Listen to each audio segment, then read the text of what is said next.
पवित्र श्रीमद् भागवत गीता, पवित्र चारों वेद, पवित्र कुरान शरीफ, पवित्र बाइबल, पवित्र गुरु ग्रंथ साहिब, पवित्र कबीर साहिब की वाणी में छुपे हुए गूढ़ रहस्य अर्थात तत्व को जानने के लिए कृपया अवश्य सुनिए जगत गुरु तत्वदर्शी संत रामपाल जी महाराज के मंगल प्रवचन। बोलो सतगुरुदेव की जय। बंदी छोड़ कबीर साहेब की जय। बंदी छोड़ गरीबदास जी महाराज की जय। स्वामी रामदेवानंद जी गुरु महाराज की जय। सर्व संतों की जय, सर्व भक्तों की जय, धर्मी पुरुषों की जय। श्री काशी धाम की जय, श्री छुडानी धाम की जय, श्री करोथा धाम की जय, श्री बरवाला धाम की जय। सत साहिब ग्रीब नमो नमो सतपुरुष को नमस्कार गुरु की नहीं। सुर नर मुनि जन साधुआ संतों सर्वसदी नहीं। सतगुरु साहेब संत सब है दंडोतम प्रणाम। आगे पीछे मध्य हुए तिनको जा कुर्बान। नर आकार निर्विषम काल जाल वै बंधनाम। निर्लेपम निज नीर गुणम अकल अनुबे सोन धुनाम। सोहम सुरति समाप्तम सकल समाना नीरतल। उज्ज्वल हिरंबर हरदमम बेपरवा था है। वार पार नहीं मध्य तुम गरीब जो सुमर सिद्ध होई। गणनायक गलता ना करो अनुग्रह सोई। पारस पद परवाना आदि गणेश मनाऊं। गणनायक देवन देवा चरण कमल लौलाऊं। आद्य अंत करु सेवा परम शक्ति संगीतम। रिधि सिद्धि दाता सोई अवगत गुण अतीतम। सतपुरुष निर्मोही जगदम्बा जगदीशम। मंगल रूप मुरारी तन मन अर्पों शीसम। भक्ति मुक्ति भंडारी सुर नर मुनि जन ध्यावै। ब्रह्मा विष्णु महेशा शेष शेष मुख गावै। पूजय आद्य गणेशा इंद्र कुबेर सरीखा। वरुण धर्म राय ध्यावै। समर्थ जीवन जी का मन इच्छा फल पावै। 33 कोटि अदारा ध्यावै से 88 उतरे बहु जल पारा। कट है यम की फांसी 33 कोटि अदारा। ध्यावै से 88 उतरे भव जल पारा। कट है यम की फांसी। सत साहिब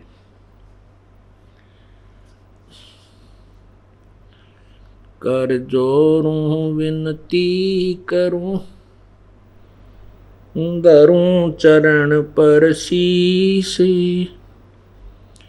गुरु राम देवानंद जी महाराज ने दियो नाम बख्शीस। कोटि कोटि सिजदा करूं। कोटि कोटि प्रणाम। चरण कमल में राखियो मैं। बांदी जाम गुलाम। अवगुण किए तो बहुत किए। करत न मानी आर। बावे बंदा बख्श दियो। बावे गर्दन उतार। अवगुण मेरे बाप जी बख्शो गरीब नवाज। जो मैं पूत कपूत हूँ बोर पिता को लाज।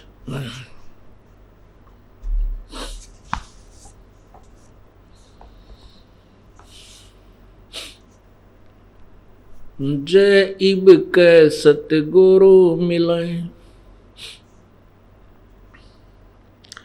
सब दुख आँखों रोए।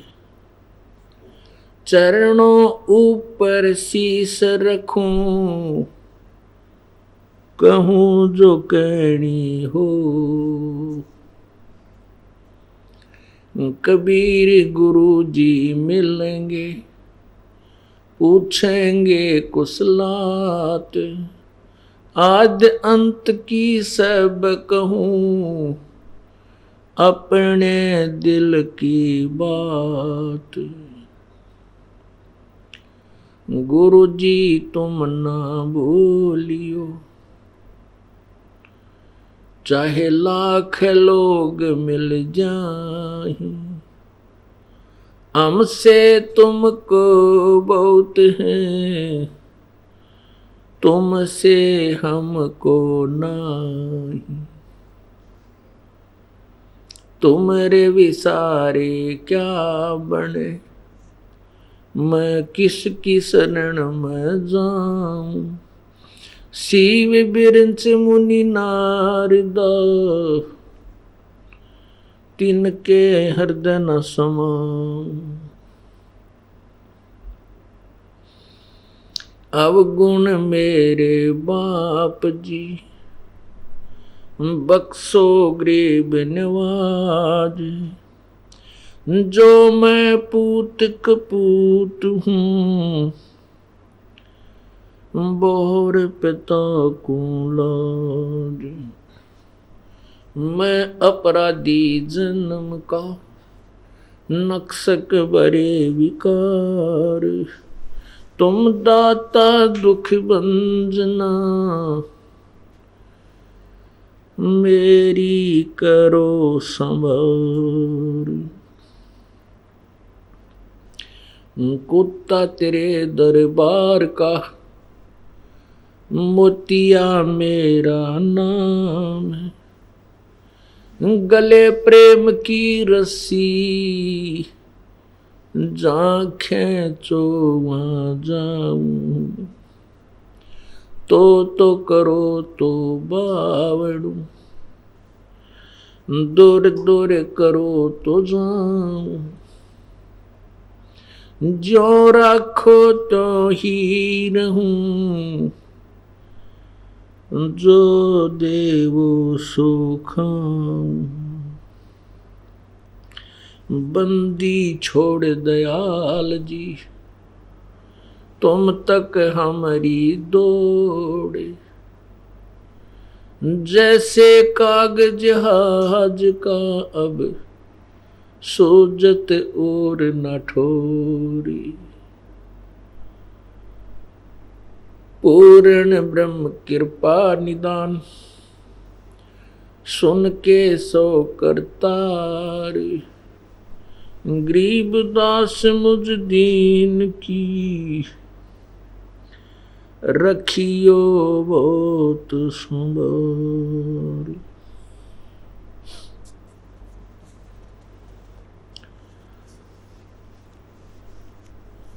मानुष जन्म दुर्लभ है,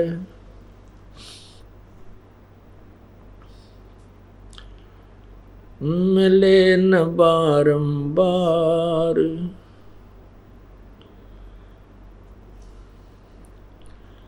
तरवर से पत्ता टूट गिरे वो, बोहर न लगता डार।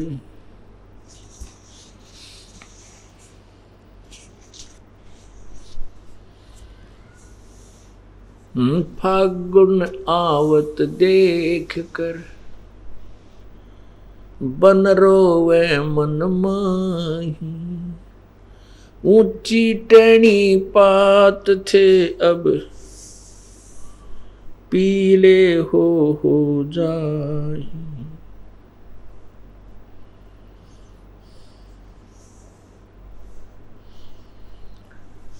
तरवर पात झड़ता यूं कहे, सुन भाई तरवर राय।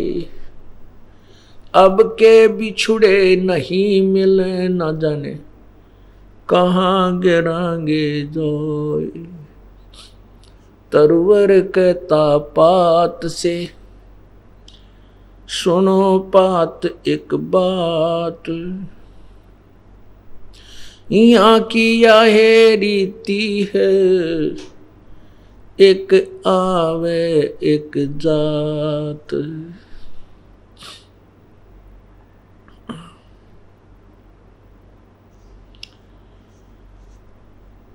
जिन हर की चोरी करी, गए राम गुण भूले। ते विधना बागुल किए, रहे उर्द मुख झूली।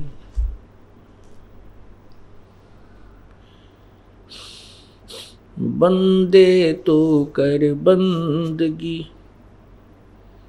जय चावे दीदारे। अवसर मानुष जन्म का, मिले न बारंबार। मानुष जन्म पाके, नहीं रटे हरि नाम। जैसे कुआं जल बिना फिर, बनवाया क्या काम।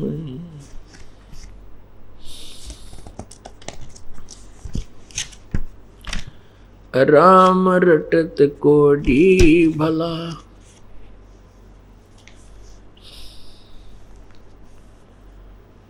चू चू पड़े जो चाम। वो सुंदर दे किस काम की, जा मुख नाही नाम।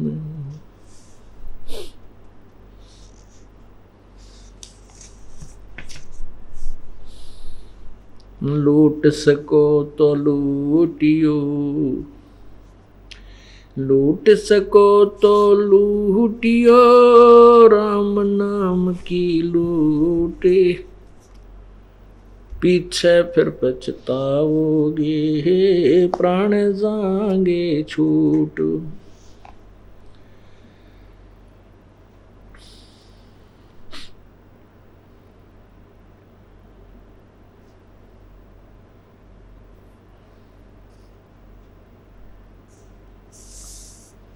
परमपिता परमात्मा, सारी सृष्टि के रचनहार, कुल मालिक कबीर परमेश्वर, हम कालजाल में फंसी हुई अज्ञान आत्माओं को तत्वज्ञान कराने के लिए स्वयं ही इस धरातल पर सहशरीर आते हैं।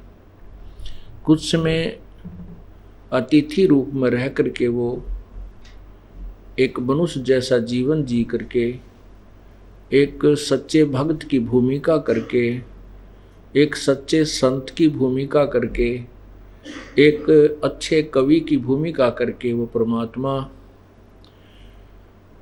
हमारे लिए एक अनमोल शास्त्र, सवसम वेद, पांचवा वेद छोड़कर चले जाते हैं।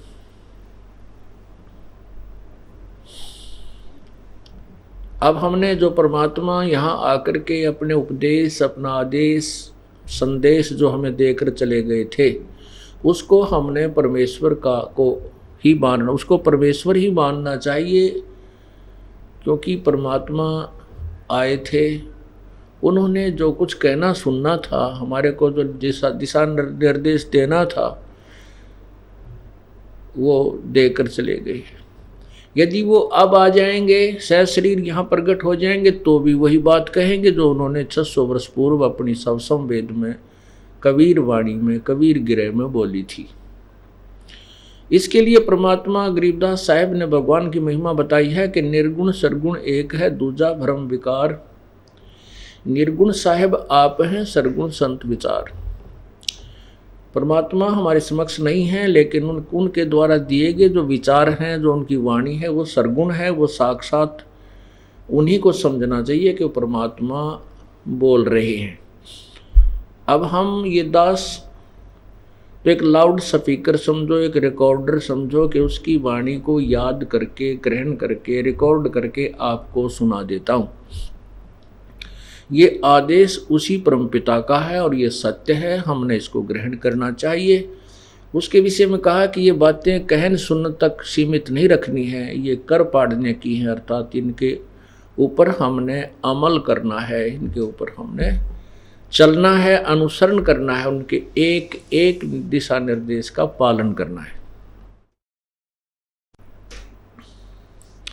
वो हमें क्या बताते हैं,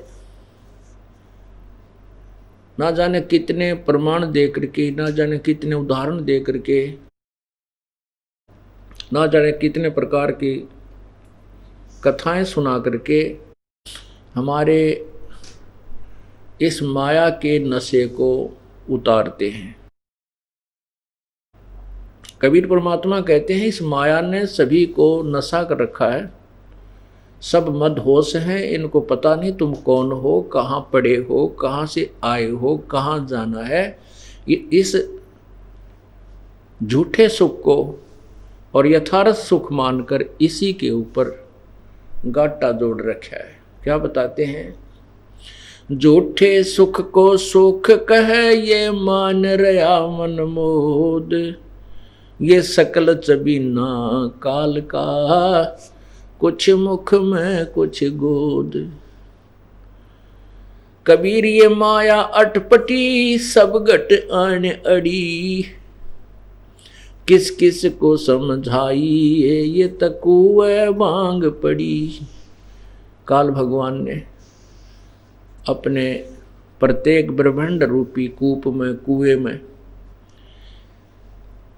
अनतोली बगैर किसी पैमाइश के भांग डाल रखी है, माया की भांग डाल दी, और हम सभी इसी कुएं का जल पान कर रहे हैं। और जिस कारण से हम सभी को वो माया का नशा हुआ पड़ा है, उस नशे को उतारने के लिए ये एंटीबायोटिक टैबलेट्स अर्थात परमात्मा की ये अमृतवाणी आपको कानों के माध्यम से ये इंजेक्शन लगाए जाते हैं। जिन पुण्यात्माओं को नशा कम है उनका शीघ्र असर हो जाता है, वो शीघ्र जाग जाते हैं, और जिनके ऊपर माया का नशा ज़्यादा बन गया है उनको थोड़ा समय लगेगा, लेकिन विधि यही है, तरीका यही है कि सत्संग सुने, इस वाणी को कानों के माध्यम से पूर्ण रूप से अंदर जाने दे। जैसे एक डोज होती है, डॉक्टर इंजेक्शन सिरिंज में भर के जो दवाई डालता है वो पूरी ही दवाई अंदर जानी चाहिए, तभी वो अपना काम करेगी। हम सत्संग में आते हैं या तो ध्यान कहीं और घूमता रहता है, 2 घंटे मुश्किल से मिलते हैं। 3 दिन सत्संग होता है, 10 घंटे का सत्संग होता है 3 दिन में, और महीने में 6 दिन सत्संग होता है 60 घंटे। और इसके अतिरिक्त आपके पास कितने घंटे हैं जिनमें आप कुछ भी सोच सकते हो, कुछ भी काम कर सकते हो, खाते हो, पीते हो, सोते हो, ना जाने कि कितनी सोच सोचते हो। तो वो बतेरी सोचने के लिए इस मन को उस समय लाए रखा है।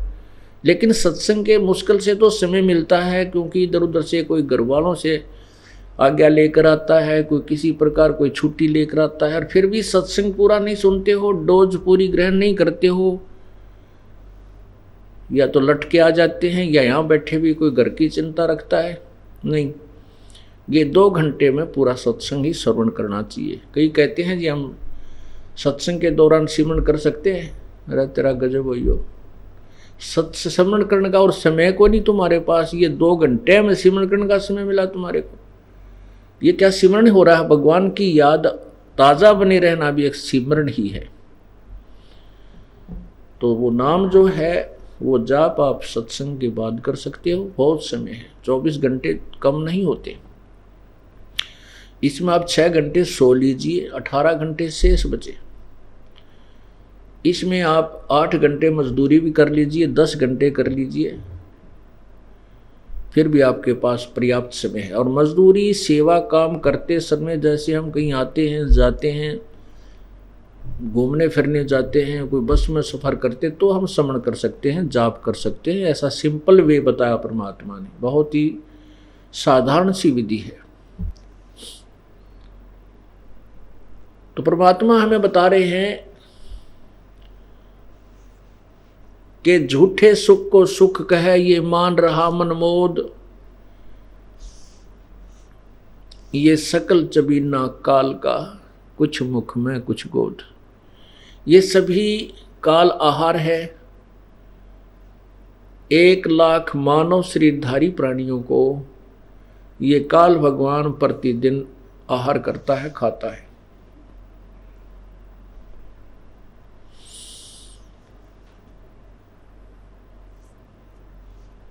और 1,25,000 प्रतिदिन उत्पन्न करता है।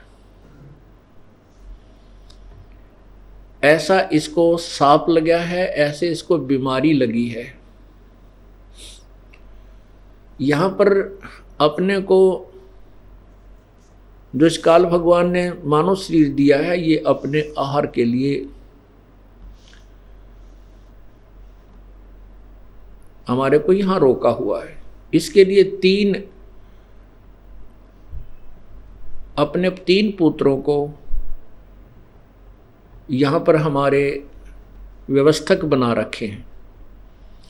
रजगुण ब्रह्मा इससे रजोगुण से प्रभावित हो जाते हैं। जैसे किसी को नींद की गोलियां दे दी जाए, या किसी को ऐसे कोई बेहोशी की, कोई अचेत करने की एक सूंघाने की जड़ी होती है, वो सूंघा दी जाए तो वो तुरंत बेहोश हो जाता है। तो जैसे छौंक लगता है रसोई में, उस मिर्चों की जो महक से, मिर्चों के गुण से छींक आती हैं, वो जीव के बस की नहीं, आ ही जाती हैं, वो रोके से भी नहीं रुक सकती। ऐसे ही इस काल भगवान ने अपने तीनों पुत्रों के अंदर एक ऐसे गुण भर दिए जिनका प्रभाव निराकार रूप में, अदृश्य रूप में हमारे ऊपर प्रभावित करता रहता, हमारे ऊपर अफेक्ट करता रहता है। और जिसके प्रभाव के कारण सभी प्राणी, चाहे कोई चींटी है, चाहे हाथी, चाहे मानव है, वो रजोगुण प्रभावित होकर के, ये बस की बात नहीं प्राणी के, बाई फोर्स बहुत सुनियोजित तरीके से काल ने अपनी यहाँ की व्यवस्था बना रखी है। तो बच्चे उत्पन्न करना ये रजोगुण प्रभाव है। इसके दबाव में आकर के जीव ना जाने कैसे कैसे दुराचार कर डालता है, उसके प्रेशर में आकर के। और फिर रजोगुण प्रभावित होकर ही यहाँ की सुख सुविधाओं की, जैसे कार, कोठी, बंगले, बड़ी हैं, काफ़ी ज़मीन हो, बड़ा लंबा चौड़ा पार्क हो, कि तो फार्म हो, हाँ, ऐसे बनाने की जो नियत है, जो ऐसी हमारे अंदर इच्छा है, ये भी रजोगुण के कारण ही है। फिर तो सतोगुण श्री विष्णु जी, इनके अंदर जो गुण भर रखा है सतोगुण का, वो आपस में मोह, ममता, संपत्ति में, पोते पोतिया में, बेटा बेटी में, आपस में, पति पत्नी में, भाई बहन में, ये ऐसा मोह है कि क्योंकि मृत्यु तो यहाँ होती रहती है। और फिर देखो क्या हाल हो जाता, हमारे टक्कर मार मार कर रोते हैं, और बहुत समय तक हम उसकी याद भुला नहीं पाते हैं। ये जो सतिथि बनाए रखने के लिए जो मोह ममता हमारे अंदर प्रवेश है, हमारे बस की बात नहीं, ये भगवान विष्णु जी के गुण का प्रभाव है। क्रोधित हो जाना, 1 मिनट में ना जाने क्या झगड़ा हो जाए, कि बाप बेटे को मार डालता है, बेटा बाप के लठ मार देता, उसकी मृत्यु हो जाती है। और फिर प्रलय रूपी बहुत सी क्रियाएं हैं जो भगवान शंकर, वो तमोगुण युक्त बना दिया, वो करता है। ये तीनों पुत्र हैं ब्रह्मा जी, रजगुण ब्रह्मा जी है, सतगुण विष्णु जी, तमगुण शिव जी। तो परमात्मा कहते हैं, परमात्मा हमें ये समझाना चाहते हैं कि तुम इस झूठे सुख को सुख कह रहे हो, इस झूठे सुख को सुख कहे ये मान रहा मनमोद, ये सकल चबीना काल का, कुछ मुख में कुछ गोद। 1 लाख तो कल खा लिए, 1 लाख की आज तैयारी, 50-60 हजार तो मार लिए होंगे अब से पहले उसने। और उसके बाद बाकी जो हम अपने बच्चे समझ रहे हैं, अपना भाई बहन समझते हैं, माता पिता, ये हमारे साथ बहुत बड़ा धोखा किया हुआ है। और हम आपस में एक दूसरे से दूर भी नहीं होना चाहिए और हो भी नहीं सकते, क्योंकि हम तो काल के जाल में, काल के घेरे में बंद हैं।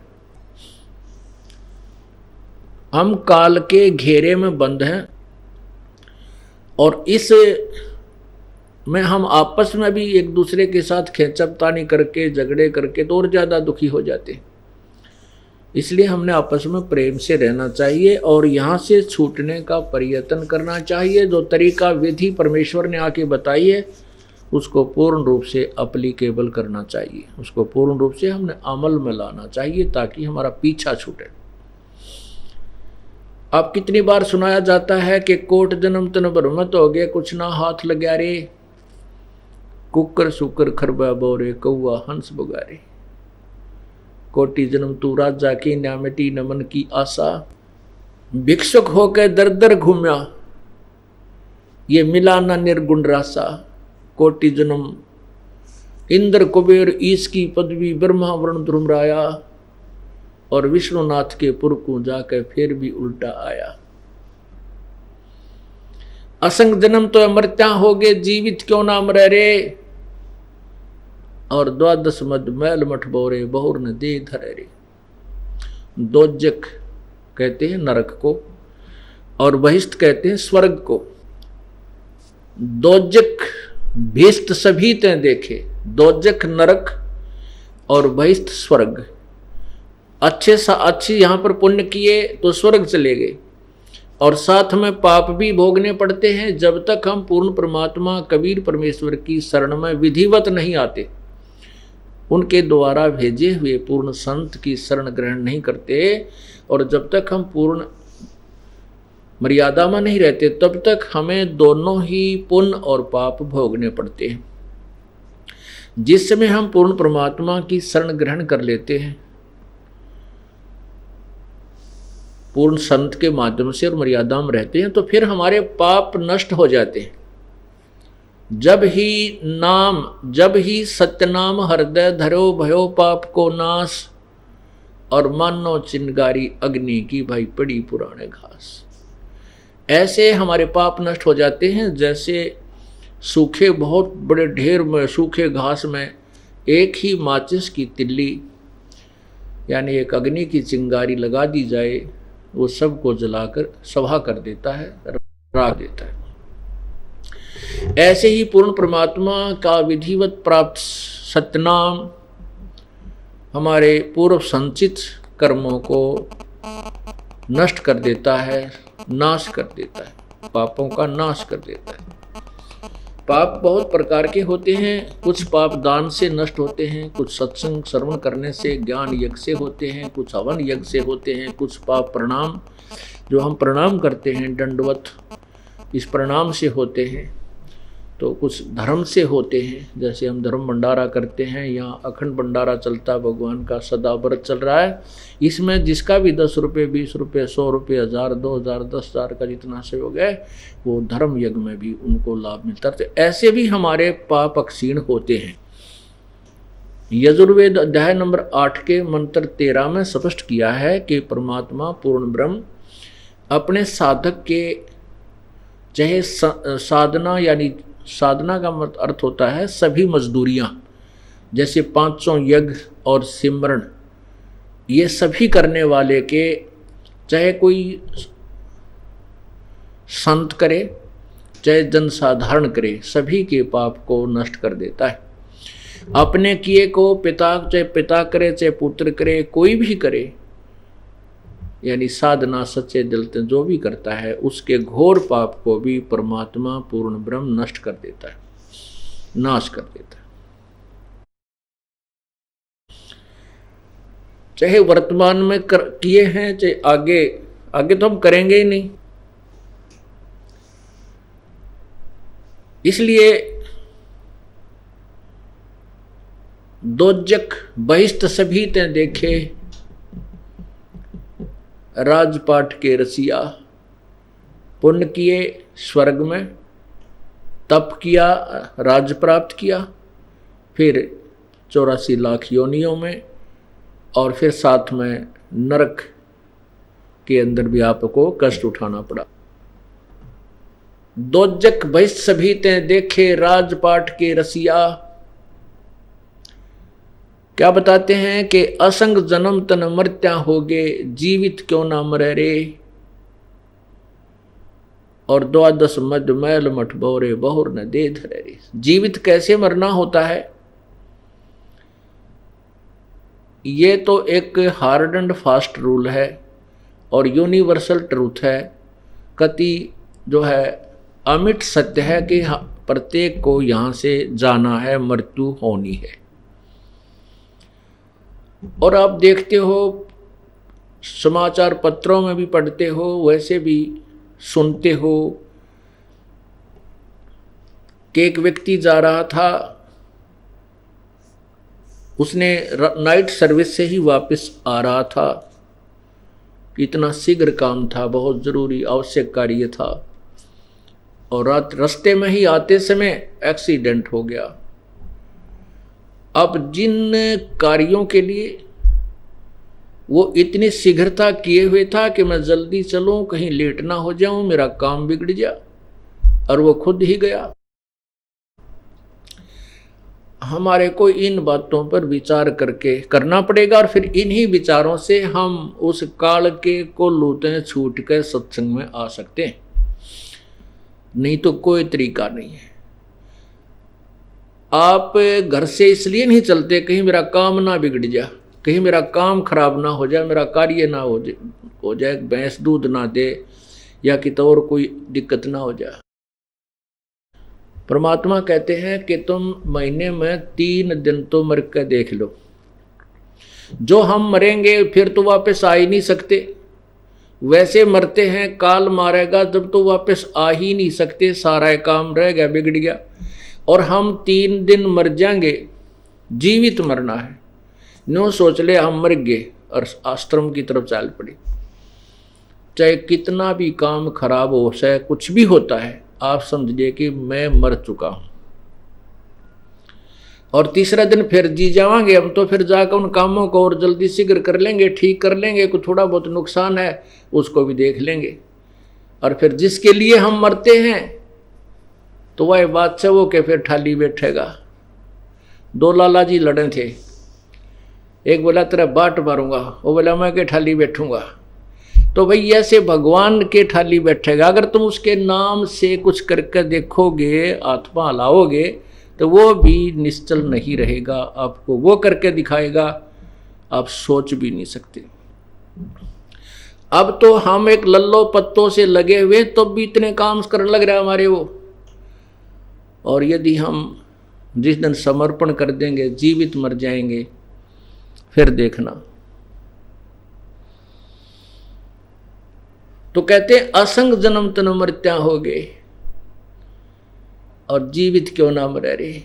और ये 3 दिन की मृत्यु के बाद तो हम फिर घर चले जाएंगे, फिर जीगे, वहां जाकर के जीवित हो गए, अपने काम न फिर कर लेंगे। थोड़ा बहुत बिगड़ भी गया है तो ठीक करेंगे, और परमात्मा के नाम पर अगर बिगड़ता है तो भी हमारे हित में ही होता है। हम इस स्थिति में आ जाना चाहिए कि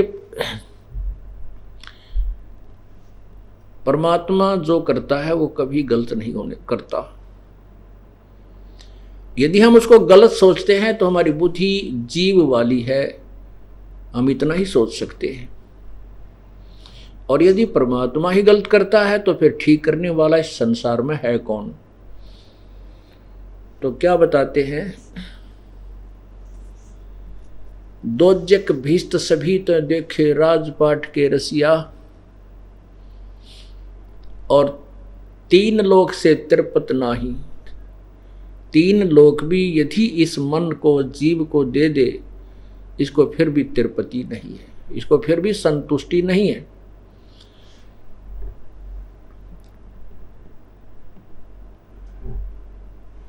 फिर बताते हैं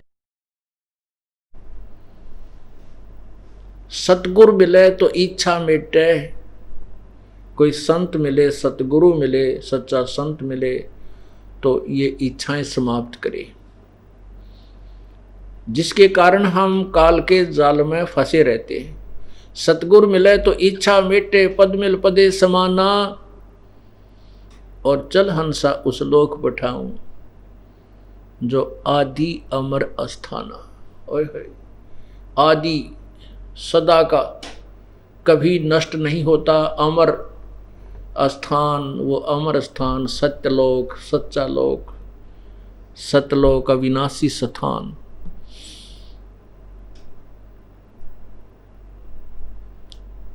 चार मुक्ति जहां चंपी करती माया होरी दासी, दास गरीब अभय पद पर से, वो मिले राम अविनाशी। ओह, अब क्या बताते हैं,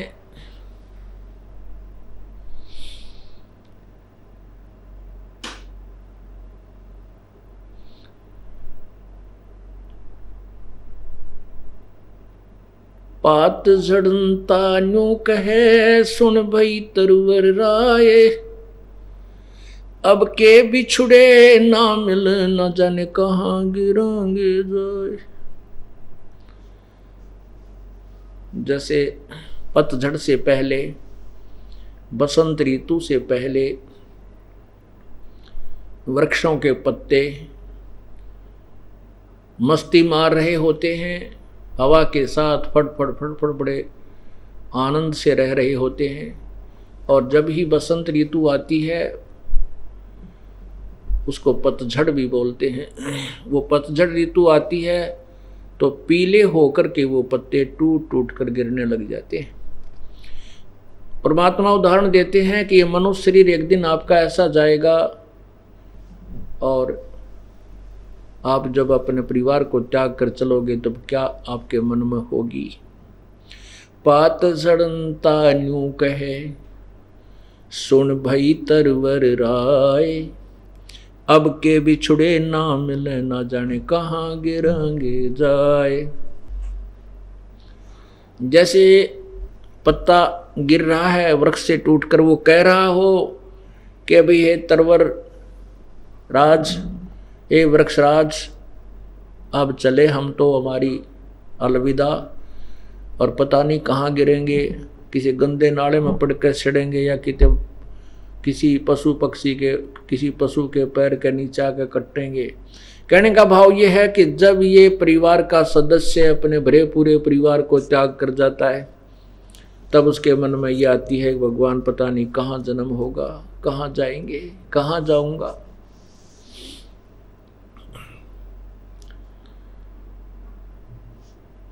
और जाऊंगा तो फिर वहां क्या होगा। परमात्मा कहते हैं कि हिड़की दे दे रोएगी सुरता जब तू चल लेगी अकेली। इस पूरे परिवार को त्याग कर जब तू आत्मा, ये जीव, तू यहाँ से चलेगा, जब पछाड़ खा रोएगी, डकरा डकरा कर रोएगी, रोएगा कि मेरा भाई रह गया, मेरी बहन रहेगी, मेरा पति, मेरा पत्नी, मेरी संपत्ति, मेरी कार, मेरी कोठी। भगवान याद दिलाते हैं कि ये झूठे सुख को सुख कहे। ये माया जगदीश की अपनी कहे गंवार, दोजक धक्के खावेगा नाहक बहे बेगार। ये माया तो पूर्ण परमात्मा ने की दी हुई है, इस काल ने तपस्या करके प्राप्त की है, और इसको तू अपनी मान रहा है। ये माया तेरी नहीं, तू अपनी कहे गंवार।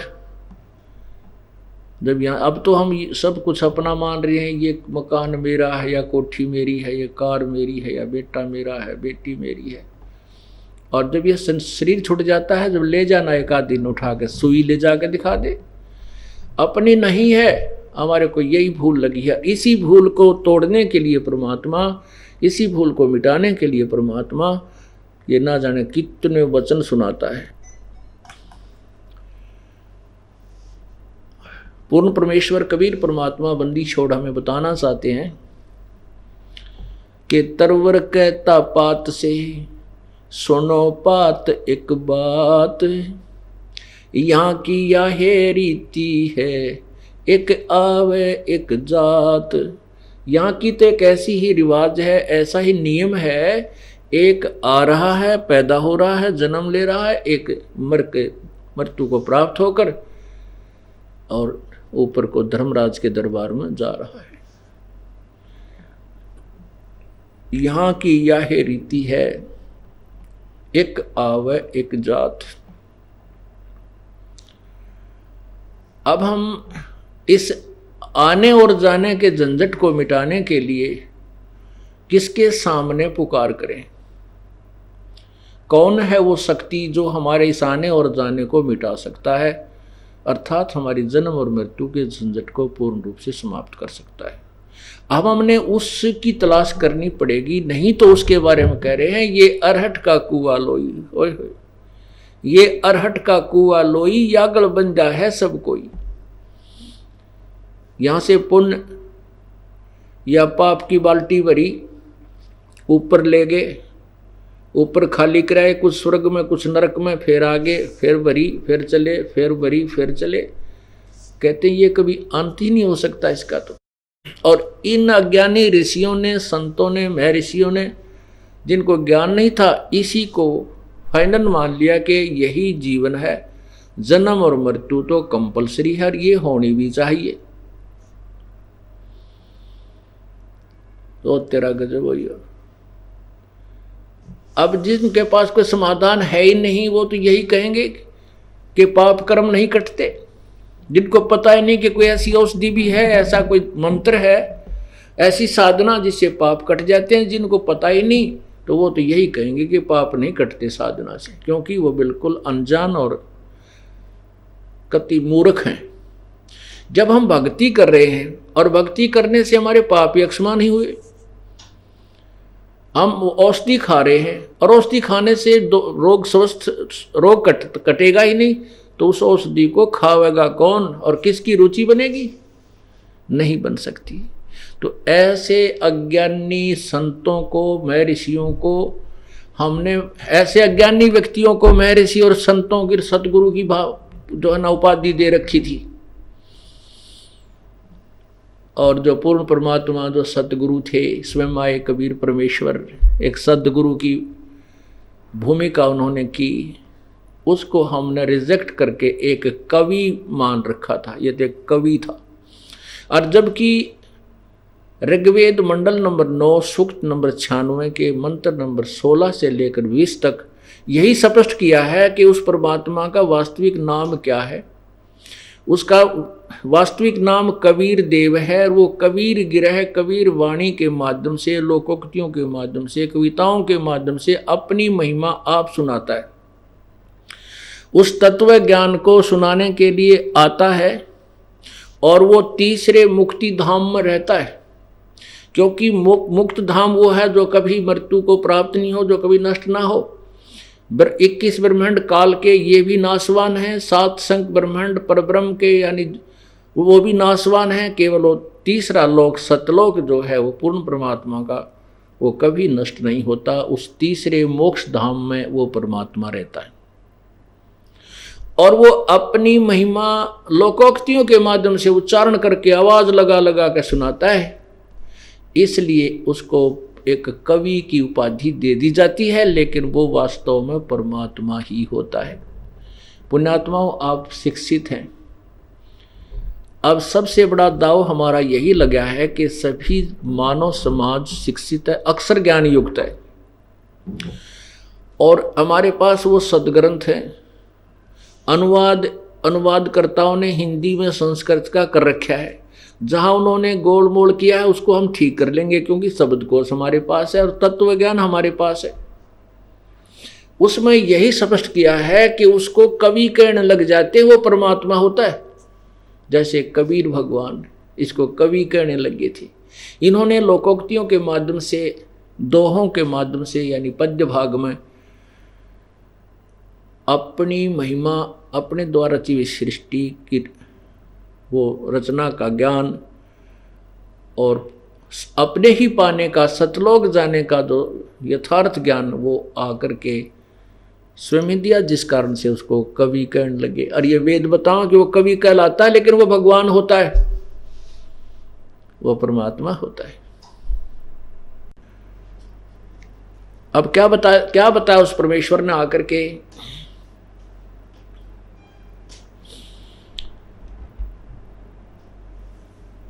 कि झूठे यहाँ की यह है रीति है, एक आवे एक जात, इस आने और जाने का मेरा मेटो आवन जान या करियो मेरे जरासी। उस परमात्मा के लिए तो ये एक जरा सा यानी बिल्कुल सिंपल सा काम है। यदि हम सच्चे दिल से और पूर्ण मर्यादा में आखिरी सांस तक इसके चरणों में पड़े रहेंगे तो मोक्ष में कोई दिक्कत नहीं है। हम कुछ दिनों के बाद आंडी पाक जाते हैं, कुछ दिनों के बाद क्योंकि सुख गना दे देता है, सुखी हुए राम भगवान से दूर हुए। इसलिए परमात्मा हमें ये बताते हैं कि ये भी याचना करते रहना साथ साथ के उस सुख के माथे पत्थर पड़ो जिस ते नाम हृदय ते जाए, और बलिहारी उस दुख के जो पल पल नाम रटावे। ऐसा सुख भी मत देना भगवान जिसे तेरी भूल पड़ जा, और मुझे तो उस सुख की बजाय वो दुख अच्छा है जिस कारण से आपकी याद बनी रहे। कुछ कष्ट होता है, पुण्यात्माओं आप देख लेना उस मालिक के खेल। आपका साथी जो नाम नहीं ले रहा वो कहेगा मेरे यहाँ दर्द है और मेरे को कैंसर बता रखी है, और आपको भी वही पीड़ा होगी, फिर रोगे भगवान हे परमात्मा कहीं मुझे भी कैंसर ना हो जाए। खूब याद करोगे और फिर कुछ दिनों के बाद टेस्ट भी कराओगे तो आपको कैंसर नहीं मिलेगी, तो आपकी और श्रद्धा मालिक में बढ़ेगी।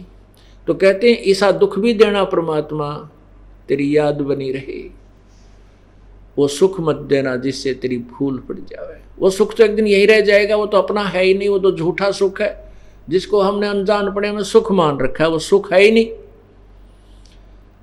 अब इस आने और जाने के झंझट को कौन मिटा सकता है, इसके ऊपर थोड़ा सा विचार करते हैं।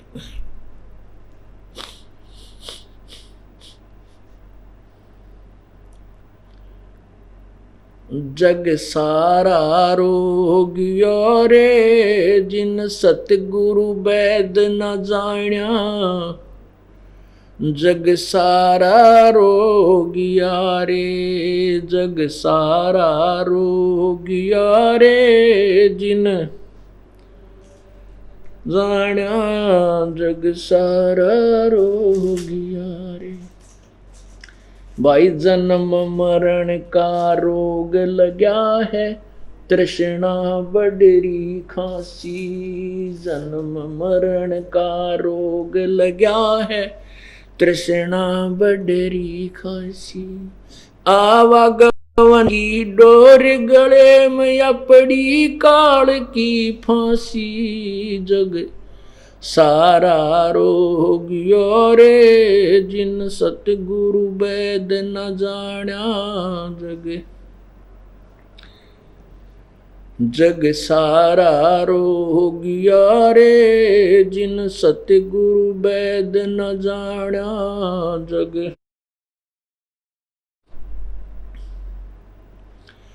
भाई देखा देखी गुरु शिष्य बनेंगे, किया न तत्व विचारा। भाई देखा देखी गुरु शिष्य बन गे, किया न तत्व विचारा।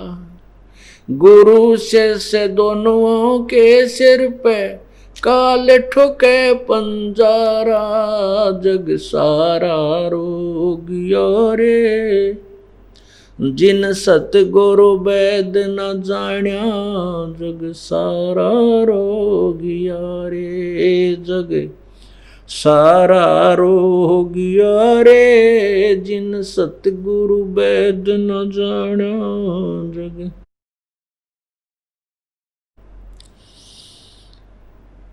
जग सारा रोगिया रे जिन ना, जग सारा रोगिया रे। भाई सच्चा सतगुरु कोई न पूजे, झूठों जगपति आसी। सच्चा सतगुरु कोई न पूजे, झूठों जगपति आसी।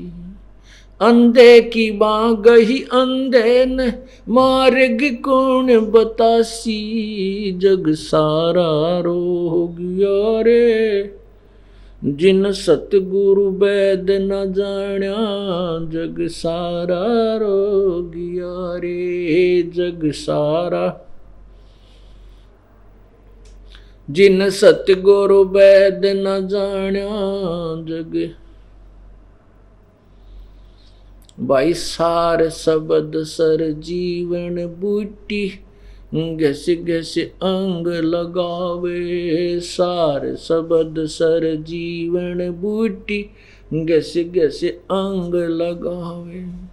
कहे कबीर तुम सत कर मानो, ये जन्म मरण मिट जावे, जग सारा रो गया रे जिन सतगुरु वैद न जाण्या, जग जग सारा रो गया रे जिन सतगुरु वैद न जाण्या, जग। सत साहिब कहते हैं ये जग सारा रो गया रे जिन्होंने सतगुरु वैद न जाण्या, जग सारा रो गया रे। अब हम शास्त्रों के आधार से उन भगवानों को तोलेंगे, उन भगवानों को पहचानेंगे जिनकी हम पूजा करते थे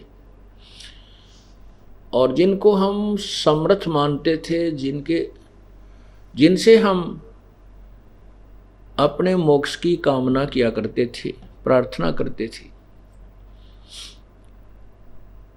पवित्र हिंदू समाज के अंदर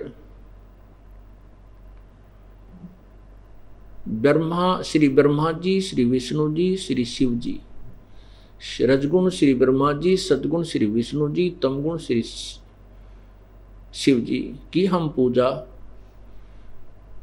करते थे और उनको सर्वशक्तिमान, सर्वेश्वर, मृत्युंजय, कालज्य, सारी सृष्टि के रचनहार, पूर्ण मोक्षदाता, अजरो अमर, इनके कोई जन्मदाता नहीं है, ऐसा जानकर इनकी पूजा करते थे। इन्हीं से हम अपने सर्व संकट के निवारण की कामना किया करते थे। और जो हमें ये ज्ञान बताया गया था वो मार्गदर्शक ऋषि, महर्षि, संत, मंडलेश्वर, सतगुरु कहलाने वाले वो नकली, वो हमें बताया करते थे कि हम वेदों के अनुसार से आपको ये ज्ञान बता रहे हैं। वेदों में तीनों देवताओं को ही पूर्ण परमात्मा लिखा है और साथ में पुराणों का भी सहयोग लेते थे कि शिव पुराण में शिव जी के बारे में बताया है, विष्णु पुराण में विष्णु जी के बारे में बताया है और ब्रह्मा पुराण में ब्रह्मा जी के विषय में बताया है, देवी पुराण में भी ऐसा ही लिखा है, मार्कंडेय पुराण में लिखा है, पुराण में लिखा है। ठीक है, पहले तो हमारा जो पूर्वज थे वह शिक्षित थे, अक्षर ज्ञान नहीं था। अब जब हमें ज्ञान हुआ और परमात्मा ने ये आंखें बना दिया, ज्ञान वाली आँखियाँ हमारी बन गई। अब उन आँखों के, हमारी जो आँखें बनी हैं, ज्ञान वाली आँखें हमें मिली हैं, उनको उनसे देखा और उस अज्ञान के अंधेरे के अंदर जाकर देखा तो पाया कि ब्रह्मा विष्णु महेश ये तो नासवान है, ये सर्वेश्वर नहीं है, ये वासुदेव नहीं है, सर्वव्यापक सर्प के मालिक नहीं है। इन्हीं की जन्म पत्रियों में, इन्हीं की जन्म कुंडलियों में, इन्हीं की हिस्ट्री यानी कहानियों में, इन्हीं भगवानों की जो जीवन लीलाओं में लिखा है। ये स्वयं स्वीकार करते हैं कि हम अविनाशी नहीं हैं, हम तो नासवान हैं। श्रीमद् देवी भागवत, देवी अर्थात देवी पुराण, शक्ति पुराण जिसे कहते हैं, इसके तीसरे स्कंद में खुद विष्णु जी माता की स्तुति करते हुए कहते हैं, गीता प्रेस गोरखपुर से प्रकाशित श्री देवी पुराण पृष्ठ तीसरा स्कंद पृष्ठ 123 पर मोटा टाइप में लिखा है। विष्णु जी कहते हैं, तुम शुद्ध स्वरूपा हो, यह संसार तुम्हीं से उद्भासित हो रहा है। मैं यानी विष्णु, ब्रह्मा और शंकर आप ही से जन्मवान हैं, हमारी तो आपसे ही उत्पत्ति होती है और हम नित्य नहीं हैं, हम सदा रहने वाले अविनाशी नहीं हैं, तुम ही नित्य हो। शंकर भगवान भी कहते हैं कि हे माता, यदि ब्रह्मा और विष्णु आप ही से के पुत्र हैं, आपसे जन्मे हैं, तो क्या तमोगुणी लीला करने वाला शंकर मैं आपकी संतान नहीं हुआ? अर्थात मुझे भी जन्म देने वाली तुम ही हो। इससे सिद्ध होगा कि तीनों नाशवान हैं, इनके जन्म मृत्यु होती है। देवी दुर्गा इनकी माता है और ज्योति निरंजन काल, जिसको ब्रह्म भी कहते हैं, क्षर पुरुष भी कहा जाता है, ये इनका पिता है। श्री शिव पुराण, गीता प्रेस गोरखपुर से प्रकाशित रुद्र संहिता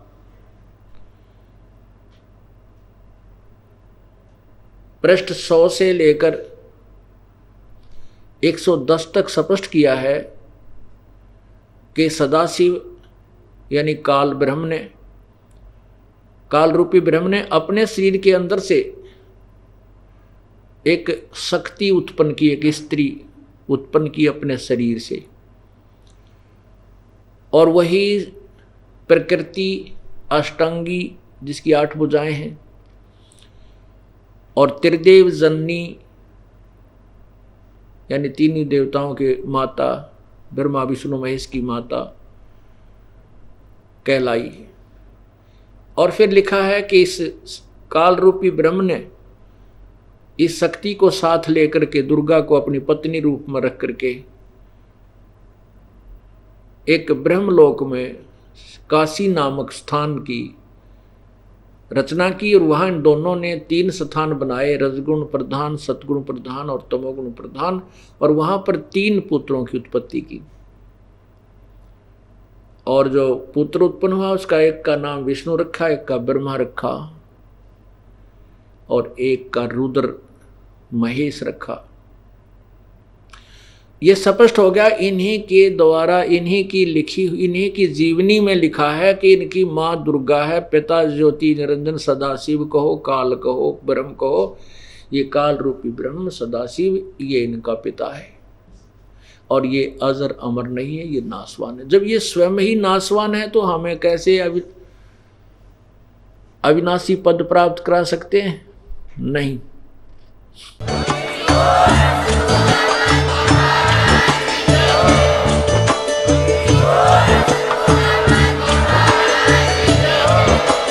आप सुन रहे थे जगत गुरु तत्वदर्शी संत रामपाल जी महाराज जी के मंगल प्रवचन। अधिक जानकारी के लिए विजिट कीजिए हमारी वेबसाइट www.jagatgururampalji.org। संत रामपाल जी महाराज जी के शुभ आशीर्वाद से पूरे विश्व भर में 500 से भी ज्यादा नाम दीक्षा केंद्र हैं, जिन पर संत रामपाल जी महाराज जी द्वारा ऑनलाइन निःशुल्क नाम दीक्षा दी जा रही है। अपने नजदीकी नाम दीक्षा केंद्र का पता करने के लिए संपर्क करें 8222880541।